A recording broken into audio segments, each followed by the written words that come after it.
नमस्कार, कैसे हैं आप लोग? चलिए हम लोगों ने लास्ट डे सीबीएसई क्लास 9 का हैप्पी प्रिंस हम लोगों ने स्टार्ट किया था, उसका बाकी का पोर्शन अभी कंप्लीट कर लेते हैं। सो स्वैलो क्या करता है ना कि हैप्पी प्रिंस से वो रूबी उसके स्वॉर्ड हिट से निकाल के ले जाता है और ले आकर उस औरत के बगल में हॉपिंग करते हुए मतलब कूदते हुए ले आकर के वो उसके टेबल के पास में ग्रेट रूबी को रख देता है। ग्रेट रूबी मतलब बहुत बड़ा-सा रेड रूबी था, उसको ले जाकर वहाँ रख देता है। और उसके बाद फिर सोए हुए बच्चे जो बच्चा सोने की ट्राई कर रहा था, बुखार था उस बच्चे को और काफ़ी बुखार की वजह से इधर-उधर कराह रहा था, करवटें ले रहा था, बेचैन था। उस बच्चे के सिर पे फैनिंग करते हुए, अपने पंखों से उसको फैनिंग करते हुए वो चिड़िया वहाँ से उड़ जाता है। बच्चा बोलता है, "हाउ कूल आई फील" कितना अच्छा लग रहा है मुझे, कितना ठंडा महसूस हो रहा है। I must be getting better बोल रहा है कि अब तो मैं लग रहा है मैं ठीक हो जाऊँगा, मुझे बहुत अच्छा फ़ील हो रहा है। और फिर अच्छी नींद में सो गया, मीठी नींद में। अब तक उसे नींद क्यों नहीं आ रही थी? क्योंकि उसको वो प्रॉपर रेस्ट नहीं मिल रहा था या प्रॉपर बॉडी का कम्फ़र्ट नहीं मिल रहा था, अभी उसको कम्फ़र्ट मिला। और उसकी मम्मी जब उठी होगी और देखी होगी कि बगल में रेड रूबी रखा हुआ है, इतना महँगा स्टोन, तो उसको बेच करके तो उसको इतना पैसा मिल ही जाएगा कि उससे सारे दुःख तकलीफ़ दूर हो जाएँगे। उसके बाद सैलो उड़ के वापस हैप्पी प्रिंस के पास आता है और आके बताता है कि उसने क्या-क्या किया और ये भी बोलता है कि बड़ा अजीब लग रहा है यार हैप्पी प्रिंस, इतना ठंड है लेकिन आज तो मुझे बहुत गर्मी महसूस हो रही है। काफ़ी आराम लग रहा है मुझे, काफ़ी गर्मी महसूस हो रही है, इतना ठंड में भी। ऐसा कहता है वो। तो हैप्पी प्रिंस कहता है, "ऐसा इसलिए हो रहा है मेरे दोस्त क्योंकि तुमने एक अच्छा काम किया है। You have done a great job, तुमने एक बहुत बढ़िया काम किया है।" लिटिल स्वैलो इस बात के बारे में सोचने लगा, अच्छा काम किया है? क्या अच्छा काम किया है? और स्वैलो का ये आदत था ना कि जब वो सोचता था, तो वो सो जाता था। तो वो सो गया। उसके बाद जब वो उठा, व्हेन डे ब्रोक जब दिन हुआ तो फिर वापस गया। भाई क्या बोलते हैं, आलसी इंसानों जैसा वो नहीं था। वो उठा और उठ के तुरंत पानी में गया, नदी में जाकर वहाँ नहाया और आकर खुशी-खुशी उसने हैप्पी प्रिंस को ये बात बताया कि today I am going to visit, आज तो मैं इज़िप्ट जाके ही रहूँगा, आज मैं जा रहा हूँ। बहुत ही हाई स्पिरिट में था वो, नेक्स्ट पेज में मैं आ गया हूँ, पेज 31 और काफ़ी ऊँचे उसके स्पिरिट लग रहे थे, बहुत ही बुलंद लग रहा था इरादा। ही विज़िटेड ऑल द मॉन्यूमेंट्स, शहर में जितने मॉन्यूमेंट्स थे सब घूमा, देखा, long time on top of a church steeple, एक चर्च के स्टीपल के ऊपर भी जाकर लंबी देर तक बैठा रहा और उसके बाद फिर वापस मुड़ के वो हैप्पी प्रिंस के पास आया और उसने पूछा हैप्पी प्रिंस से, have you any commission for Egypt? क्या तुमको कोई इजिप्ट में कोई संदेशा वगैरह भेजना है तो बताओ, मैं इजिप्ट जाने वाला हूँ भाई यार। आई एम जस्ट स्टार्टिंग, मेरी जर्नी शुरू हो रही है अब। तभी हैप्पी प्रिंस गिड़गिड़ाने लगा, स्वैलो स्वैलो प्लीज़ यार, स्वैलो रुक जाना यार, एक दिन के लिए और रुक जाना मेरे पास। स्वैलो बोला, अरे यार कैसे रुक जाऊँ? हाँ, मेरे दोस्त वगैरह सब इंतज़ार कर रहे हैं मेरा इजिप्ट में, रोज़-रोज़ तुम एक ही बात कहते हो रुक जाओ। फिर स्वैलो स्वैलो करके गिड़गिड़ाने लगता है प्रिंस और कहता है, देखो मुझे बहुत दूर दिखाई दे रहा है एक यंग मैन है गैरेट में। गैरेट क्या होता है? तो किसी छत के ऊपर, किसी छत के ऊपर छोटा-सा कमरा बना रहता है रेस्ट वेस्ट करने के लिए, उसको हम लोग कहते हैं गैरेट।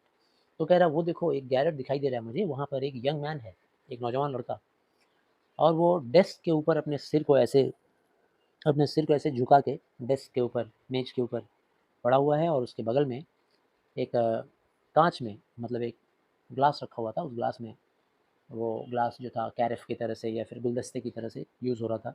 उसमें कुछ मुरझाए हुए वायलेट्स फूल वगैरह पड़े हुए थे। उसके बाल एकदम ब्राउन थे और क्रिस्प थे मतलब रूखे बेजान से और उसके लिप्स एकदम अनार की तरह से पिंक दिख रहे थे। आँखें बड़ी-बड़ी थी, आँखों में बड़े सपने थे। हर आँखों में सपना होता है भई, सभी लोग सपने देखते हैं। आप भी नौजवान बच्चे हैं, जब बड़े हो रहे हैं तो आप लोग भी सपना देख रहे होंगे कि मेरा लाइफ़ में हमको क्या-क्या करना है, कैसे मेरी ज़िंदगी आगे बढ़ेगी। ऐसा आप लोग भी सपना देखते होंगे। और he is trying to finish a play, वो कोशिश कर रहा था एक ड्रामा फिनिश करने का, मतलब एक ड्रामा लिख रहा था तो कोशिश कर रहा था कि जल्दी से ड्रामा फिनिश कर दूँ और डायरेक्टर को दे दूँ ताकि डायरेक्टर इस ड्रामा को जब परफ़ॉर्म करवाएगा स्टेज पे तो मुझे पैसे मिलेंगे उसके बदले में। और उसके बगल में ग्रेट था जिसमें आग वगैरह जलाकर, लकड़ियाँ वगैरह जलाकर आग सेकते हैं। इंग्लिश कंट्रीज़ में मोस्ट ऑफ द बंगलोज़ और हाउसेज़ में ऐसा ही होता है उनके घर में। ब्लोअर नहीं होता होता था तब इलेक्ट्रिक वाला, तो ग्रेट होता था। जैसे दीवार के अंदर खुदाई करके ऐसे गड्ढा जैसा बना दिया, उसके अंदर बहुत सारी लकड़ियाँ जलाते थे और बैठकर लोग सेकते थे। हाथ अपना सेकते थे, शरीर सेकते थे। तो आग भी नहीं है, भूखा भी है वो बेचारा, काफ़ी भूखा था। तो सैलो को दया आ गई देख कर के, उसने बोला ठीक है, 1 रात और ठहर जाता हूँ, बस इससे ज़्यादा नहीं। क्योंकि सैलो का दिल बहुत अच्छा था। उसने कहा he should take another ruby, ठीक है लाओ दूसरा रूबी दो, मैं जा रहा हूँ, इस रूबी को दे के आ रहा हूँ। तभी फिर प्रिंस ने कहा कि अलास यार, अब तो अलास मतलब हाय, हाय क्या बताऊँ अपने दुःख की दास्तान, मेरे पास तो अब रूबी है नहीं और मेरी आँखें ही जो हैं अब में हैं मेरे पास, यही बची हुई हैं, सफ़ायर की बनी हुई हैं, बहुत ही रेयर आँखें हैं। सफ़ायर एक ब्लू कलर का बहुत ही प्रीशियस स्टोन होता है। तो हैप्पी प्रिंस कह रहा है मेरी आँखें निकाल लो यार, ठीक है ना? ये आँखें इंडिया से लाई गई थी, out of India 1000 years ago, हज़ारों साल पहले इंडिया से आई थी। जब पुरानी कहानियों में इंडिया का नाम आता है ना, तो आप इंडिया मतलब ये हमारा भारतवर्ष मत समझना। इंडिया का मतलब था तब वेस्ट इंडीज़। तो इंडिया से लाया गया था। ही ऑर्डर्ड द स्वैलो, उसने स्वैलो को बोला, चलो मेरी एक आँख निकाल लो और ले जाकर उस नौजवान प्लेराइट को दे दो। प्लेराइट मतलब ड्रामा लिखने वाला, ड्रामाटिस्ट। स्वैलो ने ऐसे ही किया। He will sell it to the jeweller. Happy Prince ने बोला कि वो मेरी आँखों को जाकर किसी सुनार के पास बेच देगा, ज्वेलर के पास, जौहरी के पास, और उससे लकड़ियाँ खरीद लेगा ताकि उसको आग सेक सके अपने बॉडी को और फिनिश कर सके प्ले, भोजन कर सके। स्वैलो ने कहा नहीं यार नहीं, मैं ऐसा नहीं कर सकता happy Prince, I can't do that, और रोने लगा। भाई दिल में जिसके एहसास रहेगा वो तो दूसरे का दुख एहसास करेगा। तो स्वैलो को दूसरे का दुख एहसास हुआ हैप्पी प्रिंस का, और वो रोने लगा। तब फिर हैप्पी प्रिंस ने बोला स्वैलो स्वैलो प्लीज़ जैसा मैं कह रहा हूँ वैसा करो स्वैलो, टाइम मत वेस्ट करो। स्वैलो फिर उसकी आंखें निकालता है और उड़ जाता है उस यंग मैन के गैरेट के पास। काफ़ी आसानी से वहाँ पहुँच गया और कमरे में घुस गया। रूफ में एक होल था, मतलब घर के गैरेट का जो छत था वहाँ पर एक छोटा सा छेद, होल, उसी होल के ज़रिए वो अंदर आ गया। डार्टेड का मतलब आकर नीचे पहुँच गया, आकर किसी चीज़ के ऊपर बैठ गया। और young man had his head, अभी भी यंग मैन अपने सिर को अंदर झुकाए हुए था नीचे की ओर। उसने चिड़िया के आने की फड़फड़ाहट को नहीं सुना, पंखों की आवाज़ को नहीं सुना। जब आँख उठाया तो देखता है क्या, उसके बगल में एक ब्लू कलर का सफ़ायर रखा हुआ, इतना कीमती स्टोन, विदर्ड वैलेट के पास, उसी वैलेट के ऊपर ही रखा हुआ था। वैलेट मतलब वो फ्लावर। उसके बाद उसने कहा I am beginning to be appreciated. वाह क्या बात है, लगता है मेरे काम की प्रशंसा हो रही है, कोई मुझे पसंद कर रहा है, मेरे काम को पसंद कर रहा है। चीखने चिल्लाने लगा, खुश हो गया, स्पिरिटेड हो गया। ज़रूर किसी बड़े प्रशंसक ने मुझे ये इनाम भेजा है, अब मैं ये प्ले आराम से फिनिश कर सकता हूँ। मतलब उसके अंदर जोश जुनून भर गया, बहुत ही खुश दिख रहा था। अगले ही दिन स्वैलो अब फिर हार्बर की तरफ उड़ा। हार्बर मतलब जहाँ पे शिप वगैरह लोड होते हैं, अनलोड होते हैं, और बड़े वॉयज पे जाने की तैयारी कर रहे होते हैं, मतलब समुद्र पे जर्नी करने की तैयारी कर रहे होते हैं, उसको वॉयज बोलते हैं। तो चलो गया और जा कर के एक बड़े से वेसल, वेसल मतलब बड़ा सा शिप, उसके मास्ट पे जाके बैठ गया। मास्ट मतलब बड़ा सा खंबा। और देखा कि सेलर लोग सब तैयारी कर रहे थे ले जाने की, मतलब शिप को अब लोग स्टार्ट करने वाले थे। स्वैलो ने चिल्ला के कहा मैं भी इजिप्ट जा रहा हूँ दोस्तों, मैं भी इजिप्ट जा रहा हूँ। लेकिन किसी भी सेलर ने उसकी तरफ ध्यान नहीं दिया, उसकी बात वहाँ तक पहुँच नहीं पाई। फिर शाम हो गई, चंद्रमा उगा। फिर हैप्पी प्रिंस के पास गया और आया और आकर बोला हैप्पी प्रिंस मैं तुम्हें यहाँ गुड बाय बोलने के लिए आया हूँ, अब मैं आखिरी बार तुम्हें अलविदा कहने आया हूँ। तभी हैप्पी प्रिंस ने बोलना शुरू किया स्वैलो स्वैलो प्लीज़ स्वैलो सुन लो ना, क्या तुम मेरे साथ एक रात और रह जाओगे? स्वैलो बोला अरे यार इतनी ठंड है तुम समझती क्यों नहीं, अभी स्नोफॉल शुरू हो जाएगा। स्वैलो एक ऐसी चिड़िया है ना जो गर्म प्रदेश में रहना पसंद करता है। तो उसको गर्मी में जाना था इजिप्ट की तरफ, और यहाँ काफ़ी ठंड थी। कह रहा है कि अभी यहाँ स्नो पड़ना शुरू हो जाएगा, फिर तो मैं मर जाऊँगा तुम्हारी वजह से, और मैं नहीं रुक सकता। इजिप्ट में सूरज कितना गर्म है, वहाँ ग्रीन ग्रीन पाम ट्रीज़ है, और क्रोकोडाइल्स पड़े हुए रहते हैं मड में, और लेज़ी तरीके से आँख उठाकर देखते रहते हैं। कोल्ड ब्लडेड जो क्रोकोडाइल होते हैं उनको वो जगह बहुत पसंद है। जितने भी कोल्ड ब्लडेड जो छिपकलियाँ होती हैं, क्रोकोडाइल हैं, सब कोल्ड ब्लडेड हैं, इनको गर्मी पसंद होता है। इन द स्क्वायर बिलो, तभी हैप्पी प्रिंस अपना दुखड़ा शुरू कर दे रहा है। बोल रहा है वो देखो उस स्ट्रीट में मुझे दिखाई दे रहा है, स्क्वायर में, स्क्वायर मतलब स्ट्रीट। बोल रहा है वो देखो दूर मुझे दिखाई दे रहा है स्ट्रीट में एक वहाँ एक लिटिल मैच गर्ल खड़ी है। एक मैच गर्ल है, मैचेस बेचने वाली लड़की। उसका उसका जो मैचेस है ना वो गटर में गिर गया, नाली में गिर गया है, और अब वो सब नष्ट हो गया है। और अगर वो घर जाएगी ना बिना बेचे हुए तो उसका पापा उसकी बड़ी पिटाई करेगा। और अभी बेचारी वो रो रही है, उसके पैरों में जूते भी नहीं हैं, पैरों में मोजे भी नहीं हैं। नेक्स्ट पेज पे आ चुका हूँ। और उसका जो छोटा सा सिर है बेचारी बच्ची का, वो भी काफ़ी बेयर है, मतलब सिर पे टोपी भी नहीं है, कोई ऊनी कपड़े नहीं पहन रखी है वो। जाओ ना, जाओ ना स्वैलो, जाओ ना मेरी एक दूसरी आँख भी निकाल लो और निकाल कर ले जाकर उसे दे दो, ताकि पापा उसका जो है बच्ची का पापा उसको पीटेगा नहीं, जब वो सफ़ायर पाएगा तो खुश हो जाएगा। इसके बाद कहता है कि देखो मैं तुम्हारे साथ एक साथ और रह लूँगा, ठीक है, लेकिन मैं तुम्हारी अब दूसरी आँख नहीं निकालूँगा, तुम तो अंधे हो जाओगे। आँसू आ जाता है स्वैलो को। फिर से प्रिंस वही कहता है, स्वैलो स्वैलो वैसे ही करो जैसा मैं तुमको कह रहा हूँ, ठीक है। इसलिए प्रिंस को करना स्वैलो को करना पड़ा। स्वैलो ने उसकी दूसरी आँख भी निकाल ली और उड़ते हुए गया और जाकर उस मैच गर्ल के पास पहुँचा और इस ज्वेल को, यानी उस कीमती पत्थर को, उस लड़की के पास जाकर गिरा दिया। और उसके बाद वो लड़की खुश हो जाती है और कहती है, अरे ये एक ग्लास का छोटा सा टुकड़ा कहाँ से आया इतना चमकदार। और खुशी खुशी दौड़ते दौड़ते चमकदार टुकड़े को पाकर समझ गई थी कि ये जरूर कोई ना कोई कुछ कीमती चीज़ है, और अपने पापा को देने के लिए पहुंच गई। चलो फिर वापस प्रिंस के पास आया और उसने कहा कि अब तो तुम अंधे हो गए हो मेरे दोस्त, अब मैं तुम्हारे साथ ही रहूँगा, मैं तुम्हें छोड़ के कहीं नहीं जाऊँगा। तो पुअर प्रिंस ने बोला, नहीं नहीं चलो, ऐसा मत करना, अब तुम जाओ, इजिप्ट चले जाओ, अब तो मैं देख नहीं सकता, मुझे दुनिया की गरीबी दिखेगी नहीं, तो अब तुम जाओ। तब स्वैलो कहता है, नहीं मैं यहीं ठहरूंगा, तुम्हारे साथ ही रहूँगा। और वो हैप्पी प्रिंस के पैरों पे जाकर लेट गया, वहीं सो गया। अगले दिन सुबह प्रिंस के शोल्डर पे जाके वो बैठ गया, कंधे पे, हैप्पी प्रिंस के कंधे पे बैठा और उसको दिन के टाइम में जो घटना हो रही थी देख रहा था। कौन देख रहा था? हैप्पी प्रिंस तो अब देख नहीं सकता, उसकी आंखें नहीं रही। अब स्वैलो देख रहा था, देख देख कर बता रहा था कि क्या वो देख रहा है। प्रिंस ने बोला, डियर स्वैलो, अब तुम मुझे बताओ कि क्या क्या मार्वेलस चीज़ें हो रही हैं, लेकिन more marvellous than anything is the suffering. लेकिन दुनिया में बहुत कुछ हैरान करने वाली चीज़ें होती रहती हैं दोस्तों, लेकिन उन तमाम हैरान करने वाली चीज़ों में सबसे ज़्यादा हैरान करने की चीज़ है गरीबी, इंसान का कष्ट, इंसान की तकलीफ़। There is no mystery so great as misery. गरीबी से बढ़कर कोई रहस्य है क्या? है ना? हम लोग इतने सभ्य हैं, हम लोग इतने पढ़े लिखे हैं, फिर भी हम लोग गरीब कैसे हैं? अगर एक इंसान इतना अमीर है तो दूसरा इतना गरीब कैसे हो सकता है? हम लोग को शेयर करना नहीं आता। तो कह रहा है कि अब देखो, तुम मुझे देख कर बताओ। और फ्लाई ओवर माई सिटी, कह रहा है कि मेरे इस शहर पे जाओ, तुम उड़ो चलो, और मुझे बताओ कि तुमने क्या क्या देखा, अब मुझे आकर बताओ। स्वैलो उड़ गया उस बड़े से शहर पे, चारों तरफ देखा, लोग अमीर से अमीर लोग हैं, काफ़ी खुशियाँ मना रहे हैं, बॉल डांस कर रहे हैं, ठीक है ना, पार्टीज़ मना रहे हैं, खूब अच्छा ड्रिंक पी रहे हैं, बहुत अच्छा खाना खा रहे हैं अपने खूबसूरत घरों में। और दूसरी तरफ गरीब लोग बेचारे दरवाजे पे बैठे हुए हैं, अमीरों के दरवाजे पे।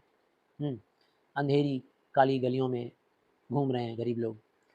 उसने देखा, स्वैलो ने, कितने भूखे भूखे बच्चे, भूखे बच्चों के चेहरे पे भूख झलक रहा था, उसको भी देखा। एट द ब्लैक स्ट्रीट, काले काले स्ट्रीट, मतलब काले स्ट्रीट मतलब अंधेरे स्ट्रीट, जहाँ रोशनी नहीं थी, लैंप पोस्ट नहीं था। उसने ये भी देखा कि कैसे ब्रिज का जो आर्च वे होता है, जैसे इमेजिन करो ऐसा ब्रिज है, यहाँ से कोई चलेगा और ऐसे आकर इधर से उतरेगा, आर्च वे। तो ऊपर से ब्रिज है और ब्रिज के नीचे, मतलब जिन लोगों के पास रहने का जगह नहीं है, ठहरने का घर नहीं है, वो लोग उस ब्रिज के नीचे बच्चे ठहरे हुए थे। और बच्चों को इतनी ठंड लग रही थी कि वो लोग एक दूसरे के बाहों में बाहें डालकर एक दूसरे को गर्मी देने का ट्राई कर रहे थे, एक दूसरे के बॉडी से चिपक कर गर्मी दे रहे थे। हाउ हंग्री वी आर, और वो बच्चे एक दूसरे से कह रहे थे कि हमें कितनी भूख लगी है ना, you must not lie here. और तभी आकर वहाँ वॉचमैन आता है ब्रिज के नीचे और आकर चिल्लाता है, ए बच्चों उठो यहाँ से, क्या कर रहे हो, उठो चलो, यहाँ नहीं सोना है, भागो यहाँ से। ऐसा आपने देखा होगा, हमारे कोलकाता के शहर में भी होता है, फुटपाथ वगैरह पे बच्चे बैठे रहते हैं और वहाँ किसी का घर है तो वो आकर चिल्लाता है कि यहाँ से भागो। फिर वो बच्चे वहाँ से उठकर बारिश में भीगने के लिए मजबूर थे। फिर स्वैलो ये सब देखा और देखने के बाद उड़ कर आकर प्रिंस को बताया उसने क्या क्या देखा है। अब प्रिंस ने क्या कहता है, मतलब प्रिंस अब क्या कहता है, देखना कितनी दया उसके अंदर। कहता है कि ठीक है, देखो देखो, मेरा ये गोल्ड से मैं पूरा ढका हुआ हूँ, मेरा पूरा बॉडी गोल्ड से ढका हुआ है, मेरे बॉडी के ऊपर ये गोल्ड के लीव्स लगे हुए हैं, पत्ते लगे हुए हैं, उसी से मैं सजाया गया हूँ। अब जाओ ना, तुम एक एक पत्तियाँ मेरे गोल्ड की उठाओ और उठा कर ले जाकर इन गरीबों को दे दो। और gold can make them happy, ये जो गोल्ड होता है ना, ये गरीबों को खुश कर देता है, गरीब लोग इससे बहुत खुश हो जाते हैं जब उन्हें गोल्ड मिलता है तो। इसके बाद स्वैलो जहाँ जहाँ गरीबी देख रहा था, वहाँ वहाँ गरीबी दूर करने के लिए एक एक गोल्ड की पत्तियाँ निकालना शुरू कर दिया। और निकालते निकालते तब तक निकालता गया, गरीबी दूर करते गया लोगों की, जब तक हैप्पी प्रिंस पूरा डल नहीं दिखने लगा। हैप्पी प्रिंस एकदम गंदा सा दिखने लगा, ग्रे दिखने लगा। आइए हम लोग नेक्स्ट पेज पे चलते हैं। जब पूरा हैप्पी प्रिंस का लीव्स निकल गया, he brought to the poor, सारे लीव्स पुअर के पास पहुंच गए, गरीबों के पास पहुंच गए। बच्चों के चेहरे खुश हो गए, ठीक है ना, इसलिए रोजियर हो गया, मतलब गुलाब जैसा निखर गया बच्चों का चेहरा, सब मुस्कुराने लगे, हंसने लगे, स्ट्रीट में खेलने लगे, कूदाफांदी करने लगे, कहने लगे कि अब तो हमारी पास रोटियां हैं, अब तो हम लोग खाएंगे, जी भर के खाएंगे। इसके बाद स्नो आना शुरू हो गया। जब स्नो आना शुरू हो गया तो हैप्पी प्रिंस के साथ रहने वाला उस स्वैलो का हाल बुरा हो गया, क्योंकि वो ठंड बर्दाश्त नहीं कर सकता था। ठीक है ना, स्ट्रीट्स एकदम सिल्वर हो गया बर्फ़ की वजह से, बर्फ़ गिरते गिरते पूरा सिल्वर। सभी लोग फर पहन पहन कर निकलना करना शुरू कर दिए बाहर। सब लोग मोटे मोटे स्वेटर, फर फर होता है ना, रोएदार टोपी होती है, जैकेट वाला वो कोट होता है, वैसा पहनकर सब लोग निकलने लगे बाहर। सभी लोग, जो छोटे छोटे बच्चे थे, वो ब्राइट रेड कलर की कैप पहन के स्केटिंग करना शुरू कर दिए आइस के ऊपर। आइस स्केटिंग करते हैं ना, स्टील का एक होता है, पाँव पे लगा लेते हैं और रॉड लगा कर स्केटिंग करते हैं। अब बेचारा स्वैलो को इतनी ठंड लगने लगी और वो छोड़ भी नहीं सकता था प्रिंस को, क्योंकि प्रिंस से उसको प्यार हो गया था, दोस्ती इतनी ज़्यादा बढ़ गई थी। उसने छोटा छोटा ब्रेड का क्रम्स लिया और बेकर के दरवाजे पे, मतलब बेकर होता है ना जो ब्रेड रोटियां वगैरह बनाता है, तो उसके दरवाजे के पास रोटी के छोटे छोटे टुकड़े थे। और जब बेकर नहीं देख रहा था तो वो क्रम्स को वहाँ से ले लिया थोड़ा थोड़ा, और उसी क्रम्स को ले आकर अपने पास रखा ताकि अपने आप को गर्म कर सके। रखा मतलब उसे खाया भी, ताकि थोड़ा गर्मी आए उसके बॉडी में, क्रम्स खा के, बाई फ्लैपिंग हिज विंग्स, और अपने पंखों को फड़फड़ा के। लेकिन ना तो रोटियां काम आई, ना तो पंख फड़फड़ाने से काम हुआ। अब वो समझ गया था स्वैलो कि अब उसकी मौत होने वाली है, क्योंकि भूख प्यास उसकी मर गई, ना तो उसके बॉडी को थोड़ी सी भी गर्मी नहीं मिल रही थी। अब उसके पास थोड़ा भी स्ट्रेंथ नहीं था कि वो उड़ के हैप्पी प्रिंस के कंधे पे भी आके बैठ सके एक बार फिर से। गुड बाय डियर प्रिंस, वो धीमी सी आवाज़ में बोला, मेरे दोस्त प्रिंस, गुड बाय। क्या तुम मुझे एक बार अपने हाथ को चूमने दोगे? हाथ को चूमना ये प्यार की निशानी है। क्रिश्चियन धर्म में, रिलीजन में वो लोग किसेस से अपने प्यार को दिखलाते हैं। देखते होगे जब पार्टीज़ वगैरह में मिलते हैं, आज हमारे इंडियन सोसाइटी में भी, जो हाई सोसाइटी है, वहाँ ऐसा होना शुरू हो गया है।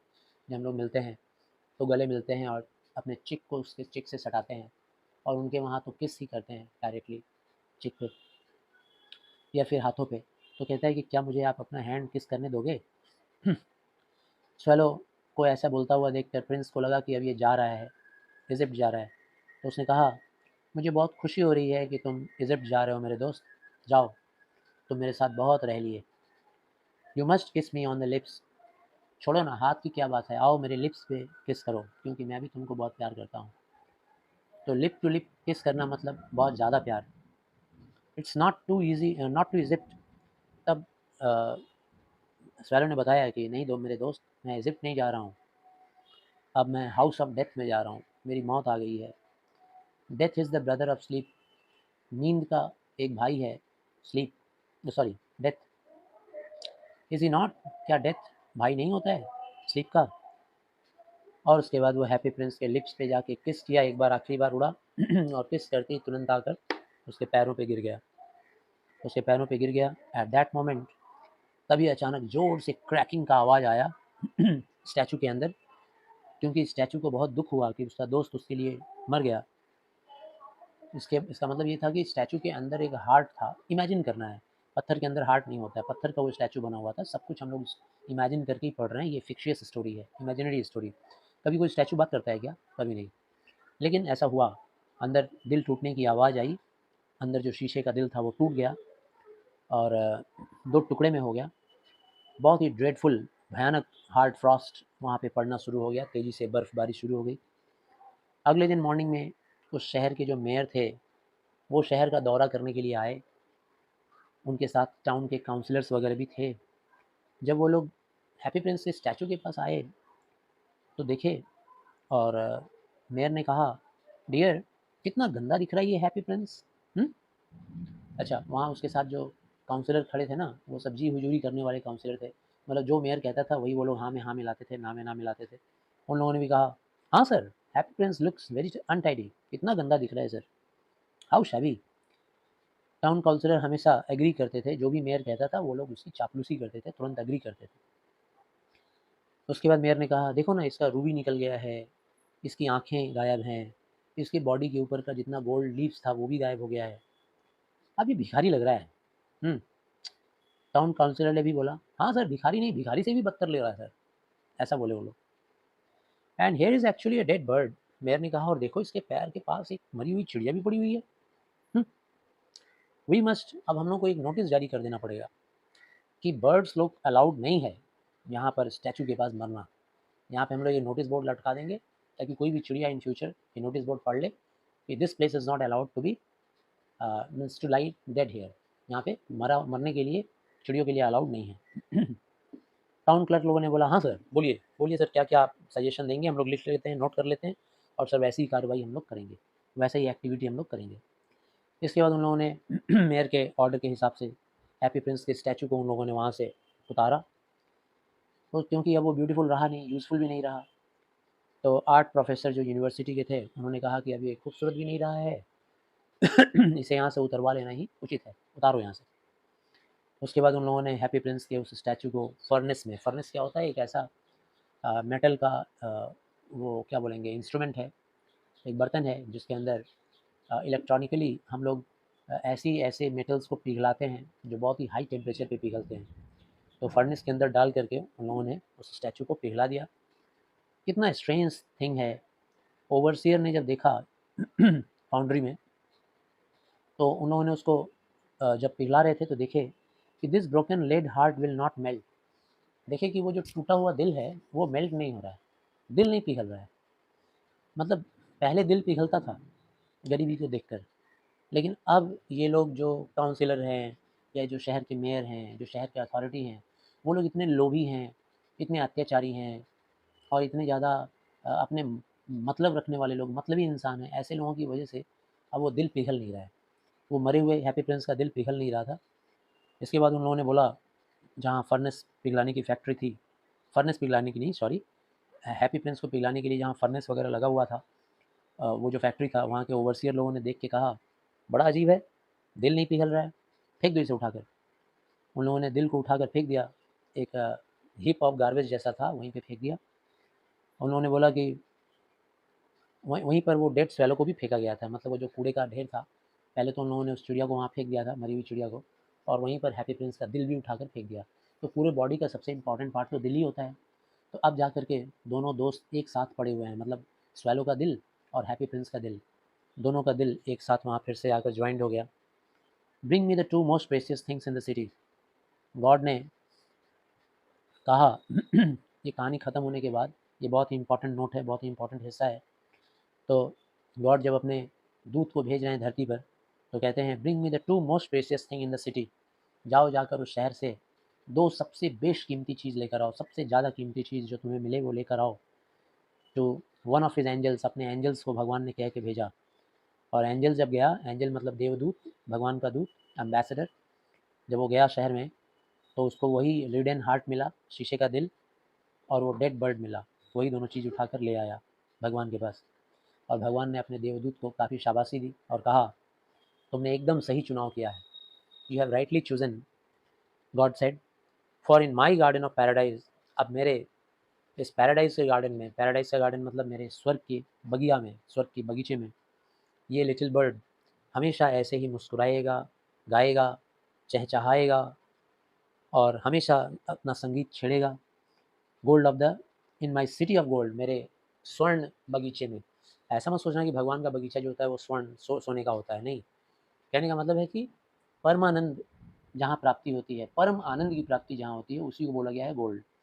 धरती पे तो हम लोग गोल्ड पाके खुश हो जाते हैं, टेम्पररी रिलीफ है वो, लेकिन भगवान के यहाँ जो गोल्ड मिलता है वो परमानंद है।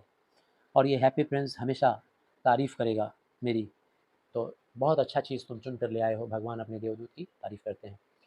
तो हम लोगों को इस चैप्टर से सीखने को क्या मिल रहा है कि if you are really true to your heart, if you are really genuine in your thinking for humanity, इंसान के लिए, इंसानियत के लिए अगर आपकी सोच सचमुच में नोबल है, आप सिंसियर हैं, तो भगवान को पाने का सबसे अच्छा तरीका होता है गरीबों की मदद करना, अपने जैसे दूसरे फेलो बींग्स की मदद करना। यही होता है भगवान को पाने का सबसे अच्छा तरीका। और ये सोने, चांदी, हीरे, मोती, जवाहरात, ये दुनिया की जो सुख सुविधाएं हैं, सांसारिक सुख सुविधाएं, ये हमें थोड़ी देर के लिए रिलीफ देती हैं, लेकिन भगवान के पास हमें जाने का कोई रास्ता नहीं बनाती हैं। तो आई गेस सबको समझ में आया। थोड़ा लंबा हो गया वीडियो, लेकिन 2 ही पार्ट में इसको कंप्लीट कर दिया गया है। प्लीज़ शेयर कीजिए दोस्तों के साथ, अगर पसंद आए तो इसको लाइक भी कीजिए, चैनल को सब्सक्राइब कीजिए। Thank you.